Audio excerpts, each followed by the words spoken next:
Hello everyone. So আজকে আমরা জাভাস্ক্রিপ্টে একটা উইয়ার্ড কোয়েশ্চেন সলভ করব। সেটা কি ধরনের? এখানে আমাদের একটা কনসোল ডট লগ আছে, যেখানে hard bracket equal equal false. প্রথমে দেখি এটার অ্যান্সারটা কি হবে। সো এটার অ্যান্সার কিন্তু ট্রু। এখন আপনারা ভাবতে পারেন কিসের জন্য হলো ট্রুই, কিসের জন্য হলো। তো জাভাস্ক্রিপ্ট কি করে আমরা যদি এটা এক্সপ্লেন করি। So JavaScript first of all এই থার্ড ব্র্যাকেটকে একটা স্ট্রিং এ কনভার্ট, এমটি স্ট্রিং এ কনভার্ট করে এভাবে, and then equals equal false, এটা ট্রু দেয়। এবার জাভাস্ক্রিপ্ট কি করে, এই এমটি স্ট্রিংটাকে একটা নাম্বারে কনভার্ট করে,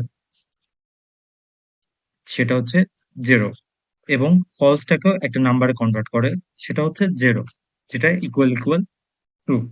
এই জন্য জাভাস্ক্রিপ্ট এভাবে ডাইমেনশনালি কাজ করে। আজকের মতো এটুকুই। জাভাস্ক্রিপ্টের এই কোশ্চেনটা উইয়ার্ড হলো, জাভাস্ক্রিপ্ট এভাবেই কাজ করে থাকে। Thank you. Thanks of all.